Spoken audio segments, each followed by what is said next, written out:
That's my meeting with, I don't think I'm live yet. No. Okay, now you should be able to see my screen. More people have shown up. Thank you for showing up. Um, what I was just going to talk to you about a couple things. I've really been using, this is just, we get to have a meeting with Bogart today. That's a good time. I've been using this every time I go to, I'll just use this to get to the videos. It's been pretty quick. Watched this video yesterday. I thought it was good. It's more practice, but the practice doesn't hurt. So what I wanted to do today was talk to you about a couple things. I was going to go through a couple of examples that they talked about yesterday. And then I was also, and some stuff that I've seen you all do wrong fairly consistently. And I was also going to talk, talk about the FRQs. Guys, please be working on the FRQs. I was just over there looking at who started them, and about, I don't know, a third of second period has started them, and exactly 2 people out of 4 people have started them. So go ahead and be looking at those. Don't wait until super late at one night. In fact, I think next week I'm going to make one due Wednesday, one due Thursday, one due Friday, so we can talk about them during the week. I did them last night in 20 minutes. I know I'm the math teacher, but I still screw up, and I didn't think they were too bad. I'm gonna if I have some time, I might talk about a couple of things that I screwed up on them. But let's go ahead and look at this real quick. What you have to do here is you just have to, you're given the slope field and you have to sketch 2 solutions. Now this is going to be worth 2 points. You have to sketch the solution through 0, 2, then the solution through 1, 0. So when I'm looking at this, right away I'll look and see if there's any blank lines. Like there's no places that don't have anything, but it's continuous all the way through here. There's something everywhere. So all I'm going to do here, this really is pretty basic. I'm just going to come through here at 2. That's a really big line. Pretend like it's not that big. And then for my other one, so that's the point that goes through 0, 2. Then my other one through 1, 0. 1, 0 starts right here, and I'm going to kind of, it's not, this should be looking continuous, and it's not going to be. Like that. And I'm trying, and they're not, if I go through this and I should have gone down through this one, they're not going to count you off on that as long as you're following the general gist of the shape like that. Now, guys, this is worth 2 points. A point for the red one and a point for the green one. That's 2 points. 2 points. Okay? That's some nice points right there. Nice, easy points. Part B, the reason why I picked this one is this is what you all screwed up on the last test.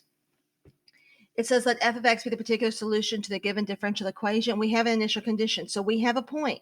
We have a point of 1, 0.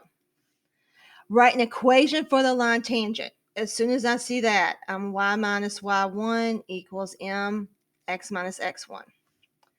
To the graph at x equals 1. Well, they've given us this point at x equals 1. And then we have to find this.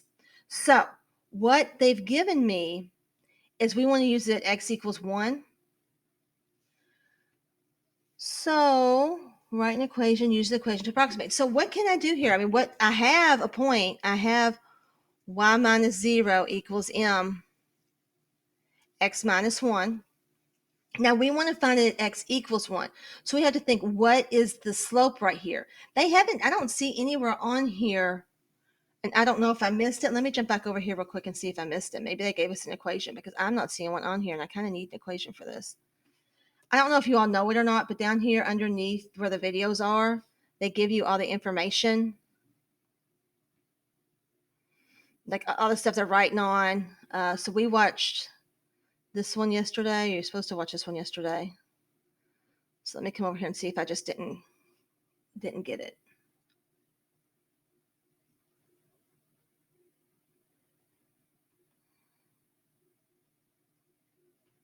Yeah, I didn't get it. So let me take a picture of it real quick.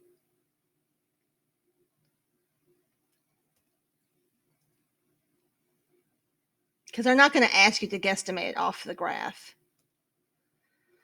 So this is the one we're doing. So I'm going to grab this guy. Because remember, you have to have a point and you have to have a slope. So now if I come back over to what I'm working on, okay, here's our equation. So now this is how we're going to get our slope. This is basically m. So if I put in my point, I'm going to have 1/3 times x. My x is 1. times 0 minus 2 squared. Well, negative 2 squared is 4, so my slope is 4/3. So I'm going to come in here, I'm going to say y equals 4/3 x minus 1, and I am done. I have my answer for my equation, my tangent line. But you don't want to get all excited about that and forget to do the rest of it, because now we have to take and we have to sub in 0.74x. And guys, on this test, if I have one like this, you're going to see me do this. And I'm going no farther. If you want to go farther, you can. If you want to say 4/3, what, negative 0.3, you can. If you want to say negative 1.2 over 3, if you want to keep going on down and down, you can. But I did the one I did yesterday, the one of yours was your FRQs that you have to do for Friday. I got it wrong because I screwed up after here. I screwed up. If you want to leave it just like that, that's an answer they will take. You do not have to simplify it. Now, you found the dy over dx. That was just a given. Yeah.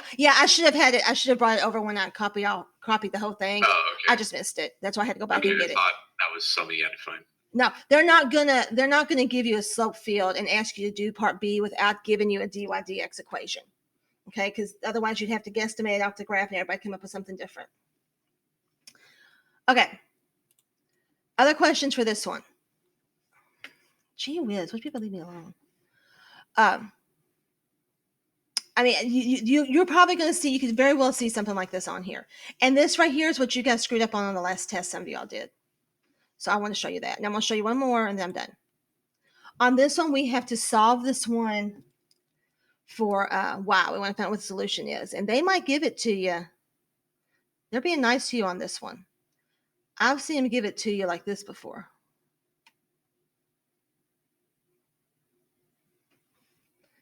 Where you have to realize you have to factor the t out. So all they're doing right here is when they're giving you that piece, they're just showing you how to separate it. So I'm going to end up with dy over y minus 4 equals 2t dt. That's probably worth a point. Integrate ln of the absolute value of y minus 4 equals t squared plus c. Check it real quick. Make sure you're right. Make sure you have the absolute value bars on there because we don't know which piece we're going to have to use for this. Now, I want you to watch what I do right here. I've got to get rid of the ln, so I'm going to exponentiate both sides. So I'm going to end up with the absolute value of y minus 4 equals e to the t squared plus c. I can rewrite this as e to the t squared, e to the c. E to the c is just a constant. The constant's just a black hole. I'm just going to put a c out front. So now I have the absolute value of this equals this guy. Now here's what I saw yesterday that I liked. Verge did this. Because we don't know which one we're going to use. We were given no initial conditions. So my solution, because we were given no initial conditions, is going to be that. And you just have to leave it like that because you don't know which one to use. Now, if they told you up here we were going through the point 2, -4, I would use the negative piece because my y would be negative. If I had 2, +4, I would use a positive piece because my y is positive. So any questions on that one? Because C absorbs everything, would we have to have the plus or minus? Because that could be a negative or a positive. Well, maybe I should let... Because C could be positive or negative in that situation, depending on what numbers you plug in. Yeah, I see what you're saying. So if you solve for C, you'd get a positive or negative, not even if you don't put the plus or minus.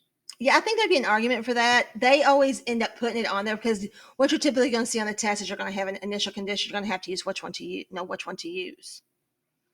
So you want to have it there. I'm trying to think how else they would talk about that. Gosh, that's a good question. I'm going to tell you right now, calculus people leave it there, and I will give you a better answer to that later on because Shane, I totally see what you're talking about because if C is positive or negative. I guess what would happen here is because if you had an initial condition, you would find out a value for C. And so if we got one that had, you had to find out particular solution, your C would be a number, and then the plus or minus would come from your point up here. So in a non-particular solution, you could just leave it C, but because most of the time we're going to be given a point, and that's what they're going to be talking about today in class, maybe they'll refer to that. Because we have this, our C typically is going to be like a 7 or a -7 or a 10 or a -10 or something like that. So you have to have the plus or minus on it if you have initial condition. How's that sound?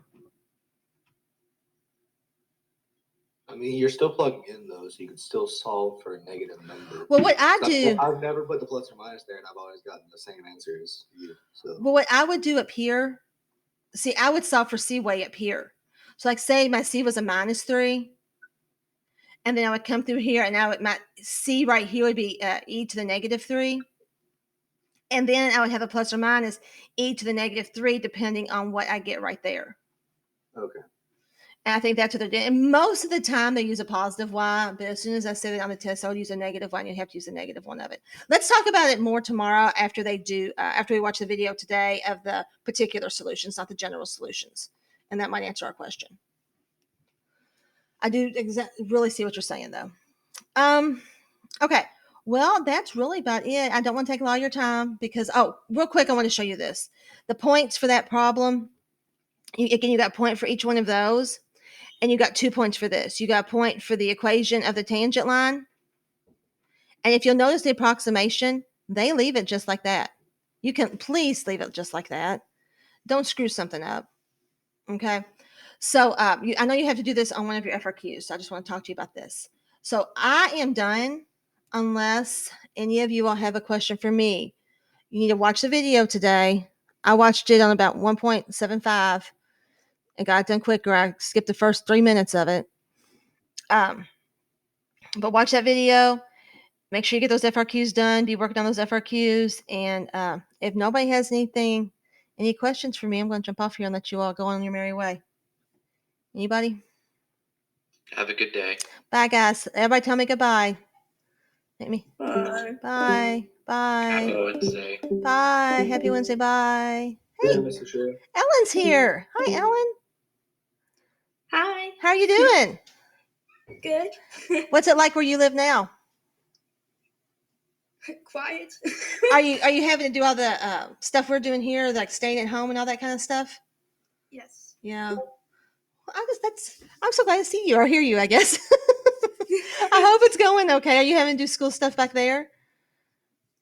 I mean, no, because I kind of drops out, but I'm just, yeah. So can you still take our test? No, I don't think so, but it doesn't matter because I graduated anyway, so I mean, Oh, it's okay. fine. Okay. Okay. Well, it's good I to don't talk to need you. it. Come visit anytime. Yeah. Okay. Bye. Bye. Talk to you later. Yeah.